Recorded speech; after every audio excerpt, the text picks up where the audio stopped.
I want to start today. I know all of you are laughing already, a kind of series, but it is the perfect sort of series for me because I don't intend to run it through from beginning to end in a sequence. Oh, see how I did that? See what happened there? Yeah. That's right. I want there to be a topic over the next year of Christian basics. And I want to be able to pick that up at various points along the way, but we won't follow that sequentially from beginning to end. Oh, this week. There'll be other things purposefully interspersed, but it will be a category that we come back to. And what I'm hoping to do with this is, as the title indicates, what are just the basics that are helpful for us to have in our heads, to have in our hearts, that allow us to build upon, to interpret life through. Because I think a lot of times we wonder, well, what's the foundation? I know we've got all of these interesting facts and things and ways of seeing, but if you were to put all of these together someplace, what would the picture look like? And I want to be able to accomplish that over the next year or maybe year and a bit. We're going to start with humanity in the image and likeness of God. And we're going to use Genesis 1:26 as the place where we begin. Then God said, "Let us make human beings in our image, according to our likeness." As you might guess from all the different messages that we've been through, when the early church saw this, they had a really different perspective on this than we do today. So their perspective on humanity in the image and likeness of God is at the very heart of their worldview. It frames how they understand what does it mean to be human, or what is life, what's human life, or what is death, what is sin, and what does sin do to us? Why do we need saving, and what does Jesus do to save us? And how does what Jesus do, how does he relate to all of humanity? All of those ideas and more are really tied into this notion of humanity in the image and likeness of God. And once you get where they're coming from on this, it makes sense of all of those topics I just mentioned, but many more as well. It makes sense of them in a way that coheres much better than our modern representations do. So we're going to begin with this part of the verse, which is almost all of it. Let us make human beings in our image, according to our likeness. In order to do this, to look at this verse as the people we are developing into, we are, of course, not going to first think, what does it mean historically? We're going to go to it in light of Jesus.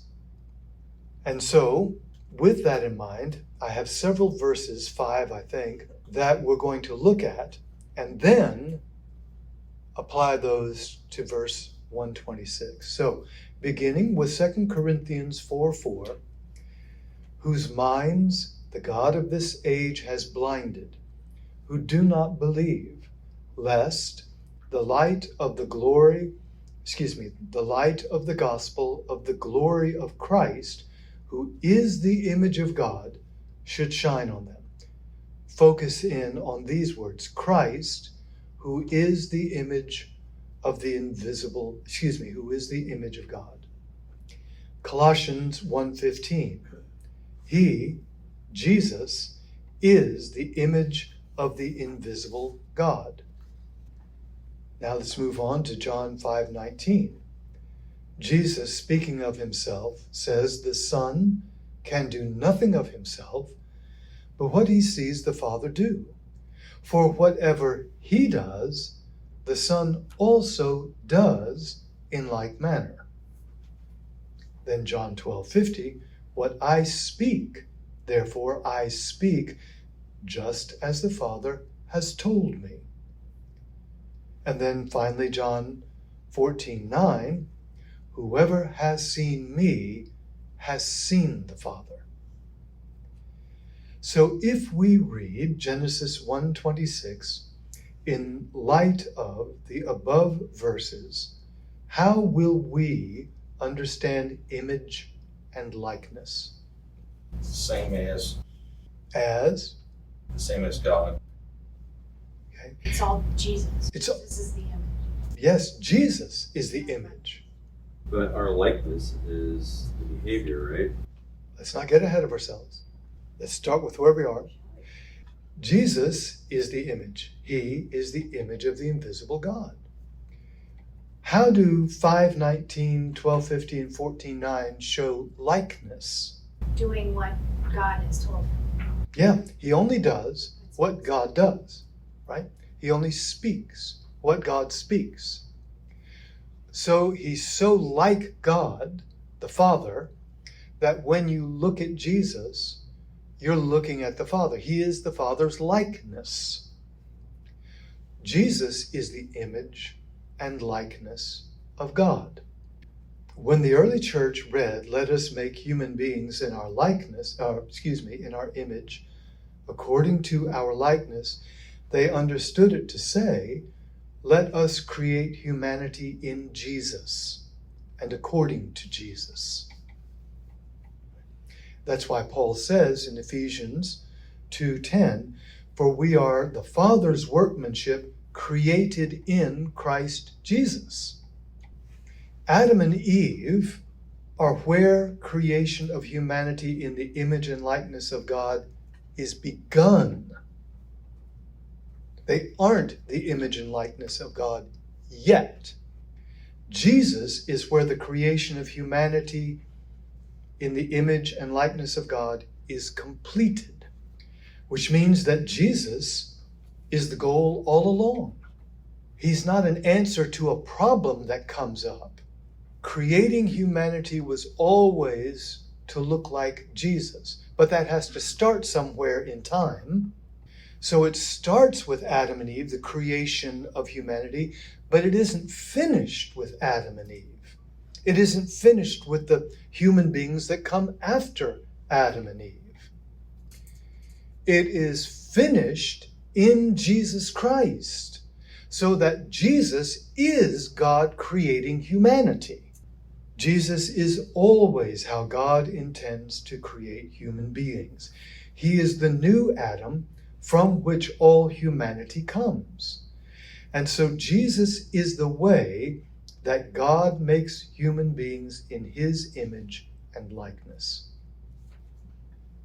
He is the source of our humanity, and so we too are the image and likeness of God, because he is the one in whom we are created.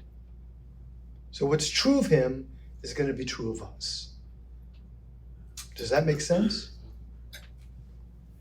All right, so all conceptions then of the image and likeness are rooted in Jesus. They're not rooted in Adam. They're not rooted in Eve. They're not rooted in the garden. They're rooted in Jesus. And we'll come back to this in a bit. Are there any questions or comments on that?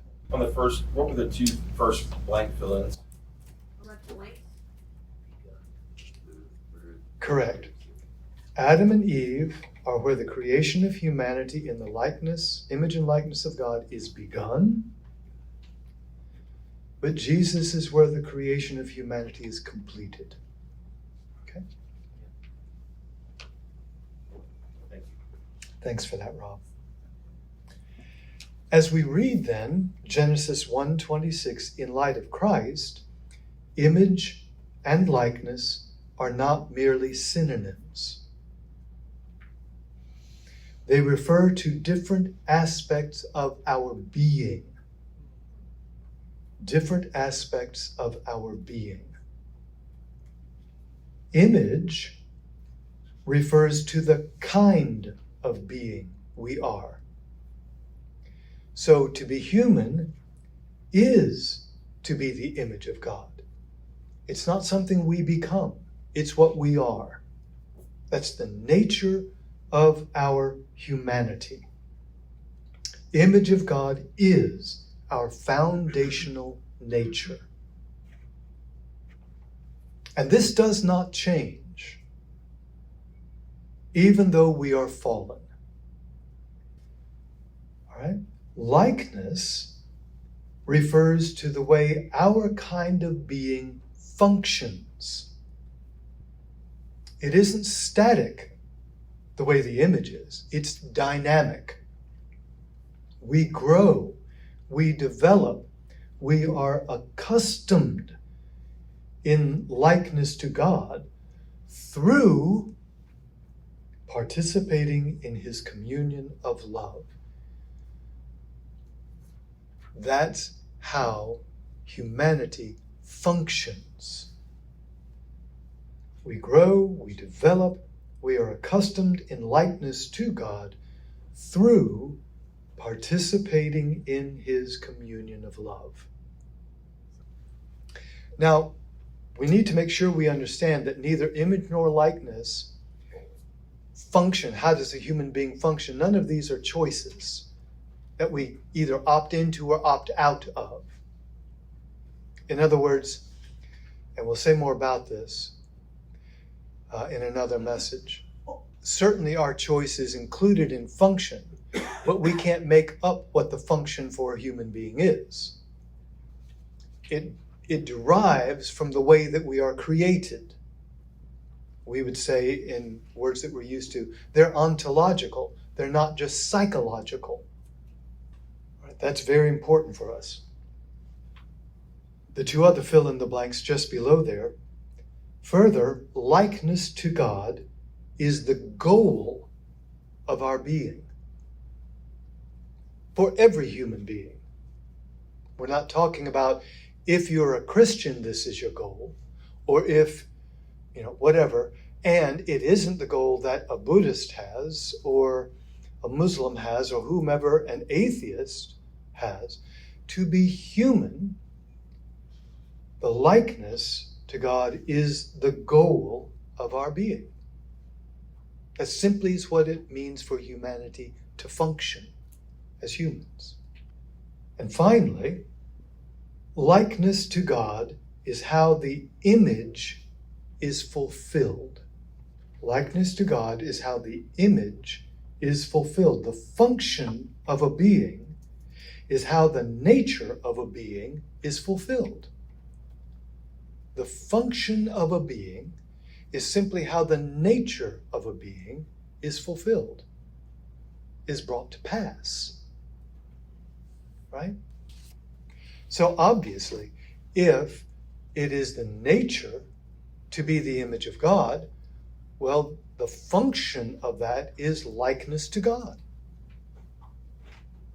Makes sense, yeah? So if Jesus is the image in which we are created, what does He reveal about the nature of our humanity?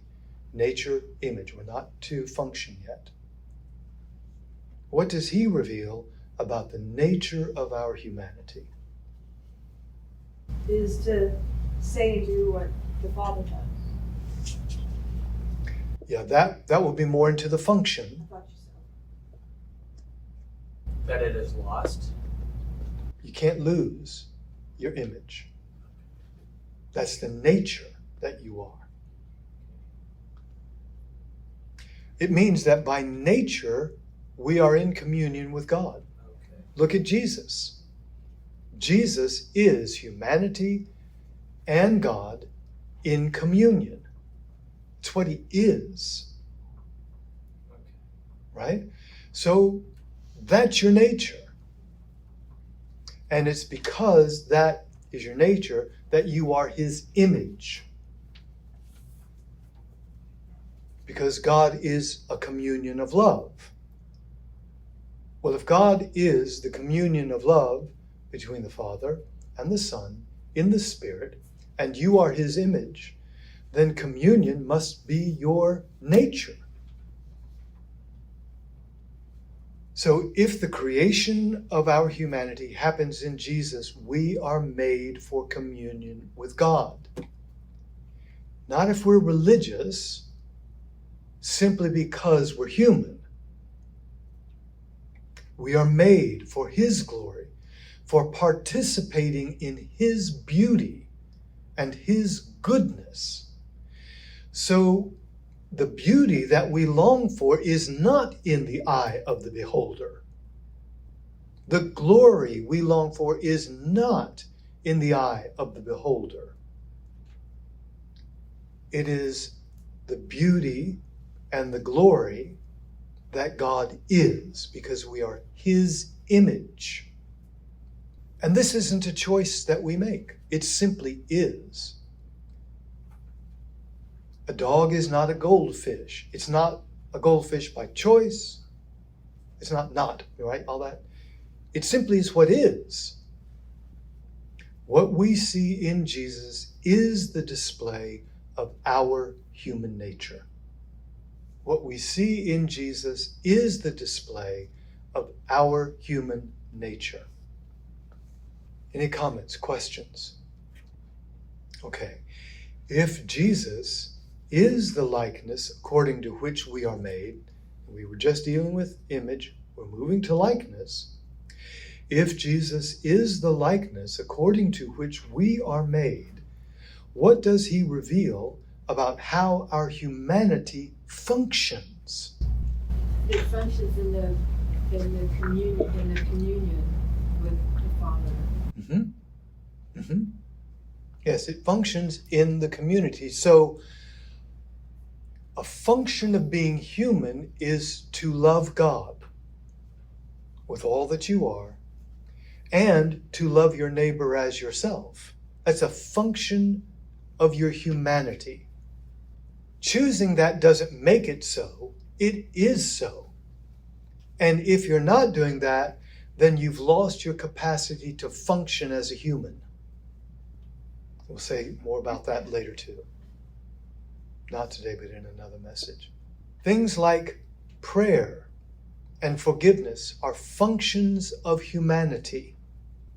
They are not something that we are disposed to do just because we're religious. It's how your humanity functions. Would the Ten Commandments sort of be a function as well? Yeah, they're pointing toward the same sort of thing. Because all of those, right? All of those are simply love enacted in a certain way.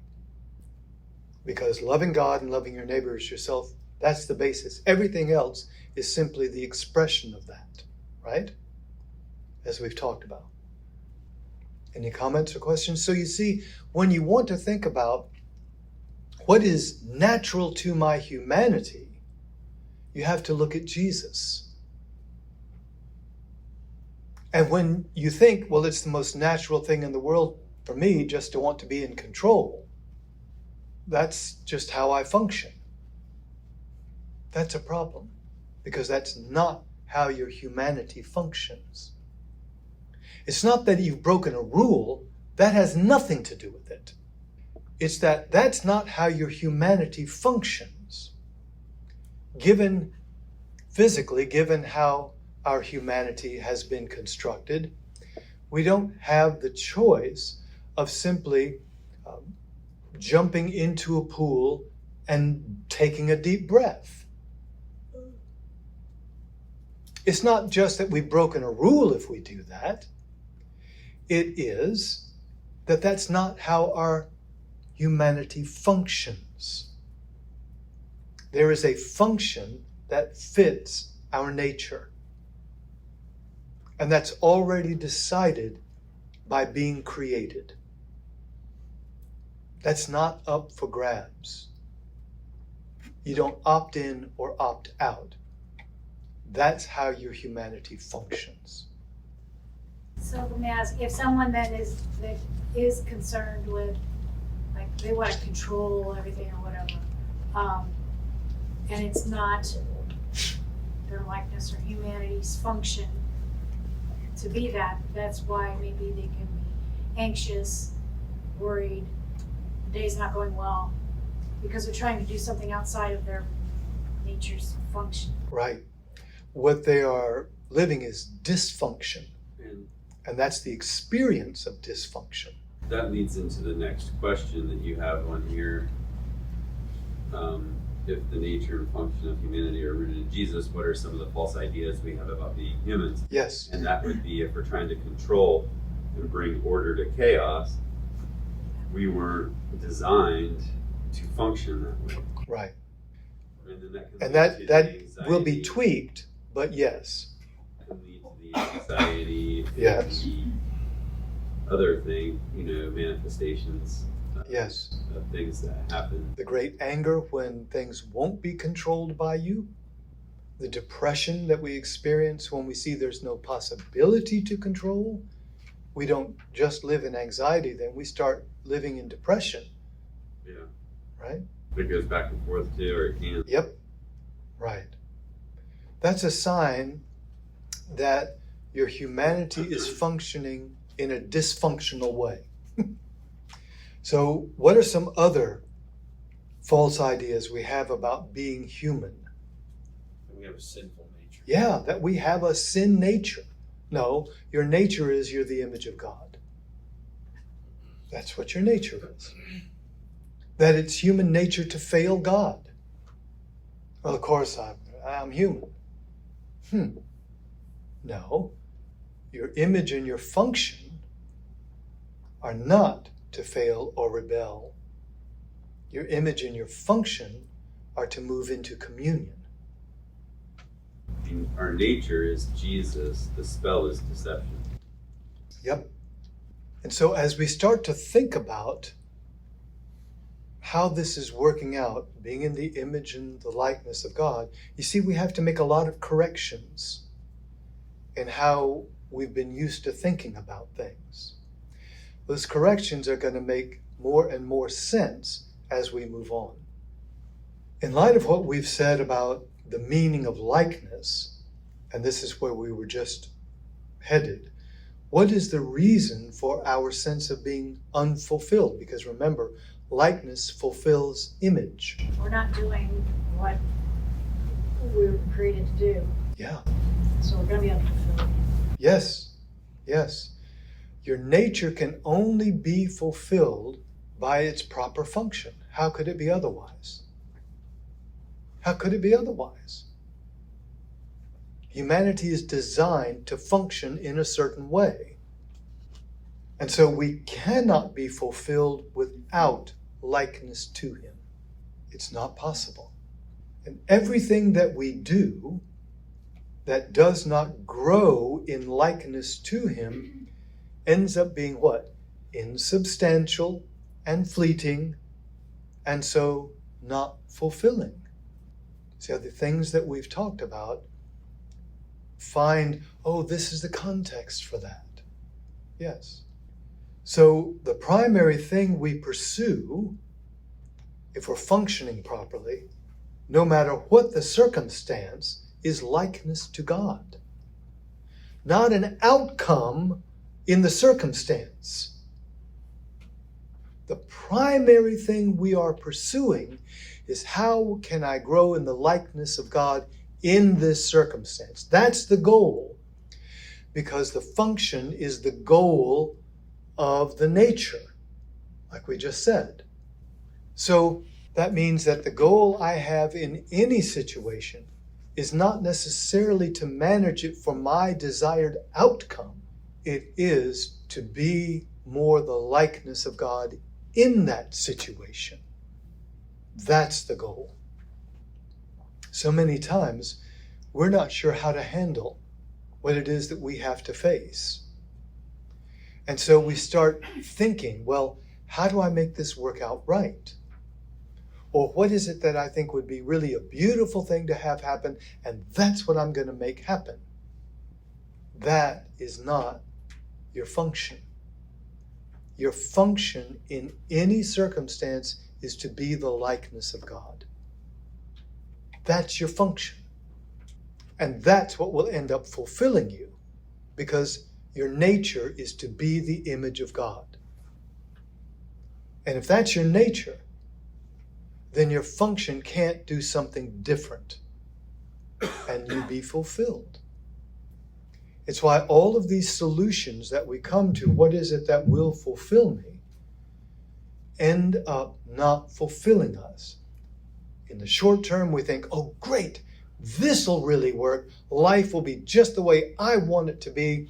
And I'm trying to do what I want God to want to do. And I think I'm trying to do what God wants me to do to make this happen, as though it's your job to make it happen. No. And when we pursue life that way, we always see that just fizzle. I mean, it just doesn't last. I'm here again. Because the goal was never to accomplish the outcome, because you're not God. You are to image God. And you image Him by being like Him in that situation. And that's what God uses to make changes. God uses that. You don't accomplish it.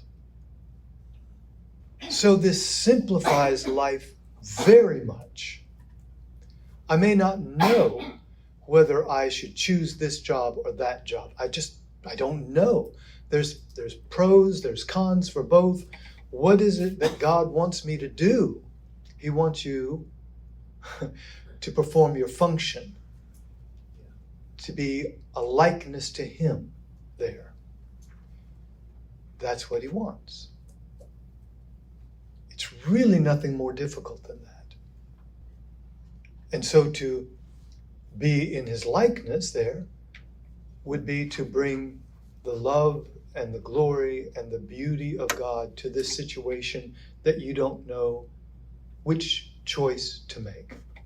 Maybe you end up simply trusting God, sort of like what Jesus did. He handed Himself over. This is what's behind that phrase that we oftentimes have trouble with, where Jesus says, that date, when that thing happens, is only known to the Father. It's not known to the Son. You think, wait a minute, you're God. How come you don't know that? Well, then there's something weird going on. Didn't say He would never know it. But as a human being, we don't have to know things ahead of time. We know when it's time for us to know. We know when it's time for us to know. We want to know many times before it's time for us to know, because we feel like I have to know what's going to happen so I can live in control of this somehow, and knowing is how we control. Jesus simply lived out the Father's love, what He was doing in that moment, and that was all He needed to know in that moment. What do I do? Only the Father knows, because that's something that's going to happen, but I don't need to know it before it happens, because I trust the Father. And we think, I can't trust God if I don't know what's going to happen. No, that's the very definition of a lack of trust. Because you know what to do in the present. Love God with everything you are, and love the people around you as yourself. That's what you do. Oh, well, what if I need to make this decision? I choose it, and some bad things happen. What do I do then?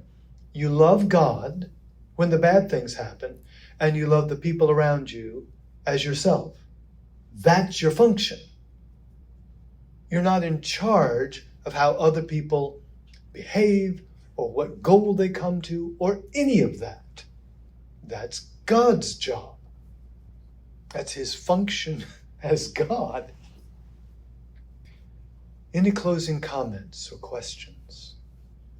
I understand it all, Mm-hmm. basically.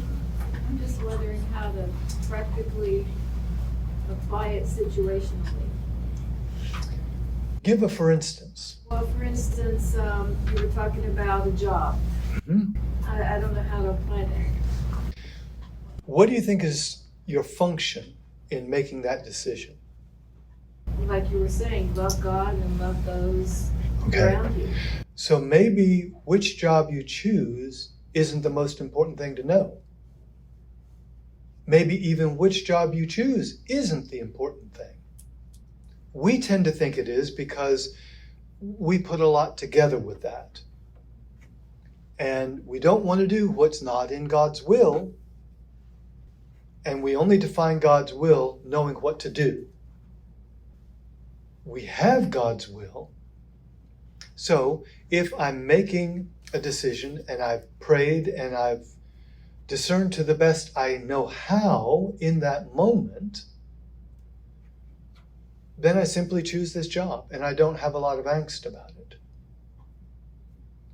What would be the point of that? Because either job you're supposed to Correct. be the Correct. likeness of Christ and love those around you, so it doesn't really matter. It doesn't really matter. If the goal is the goal, Right. then either decision's correct. We seek God, we discern the best that we can, but you know what? God already knows this, by the way, just so that you are aware. But we simply don't have enough information to make a lot of decisions that we think we need to know what the outcome is. We don't have it. And there are plenty of decisions we can't get enough information. The complexities that bring any person to a particular point in time are tremendous. Once you throw things like chaos theory into the mix and all of that, there's no way you're going to figure everything out. This is why there are so many unintended outcomes of all the choices that we make. Go ahead. That would be, or my question to you, or the room would be, like, for me at work, it's so easy to get caught up in the chaos and the stress and the problems, Yes. especially when everybody looks to me to fix it. That a lot of times, I forget about the likeness and Yeah. those around me, and I'm more, frustrated and stressed and trying to solve problems. Right. So, like, how do you get out of that cycle, a crazy cycle of, like, how do you recenter or whatnot in the midst of chaos? Yeah, those are some of the things that we're going to address, but this is why we have practices in our day.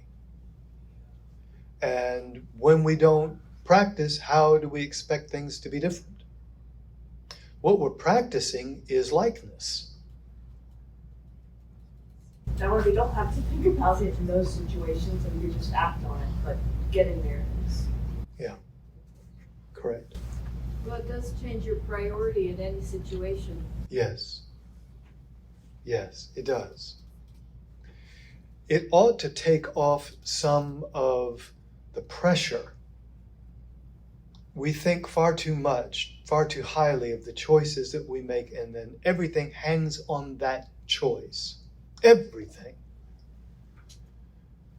No, it doesn't. It really doesn't. Any others? It just seems like planning everything to your completion sets you up for disappointment. Yeah. Yes. Hard to think why it wouldn't, isn't it? Yeah.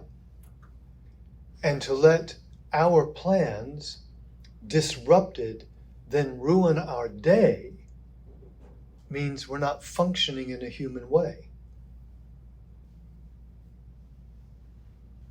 Okay, in just a few moments, we're going to be celebrating the fact that we share life with Jesus. His life is our life. Reflect on that, and then come and take from the bread and the cup.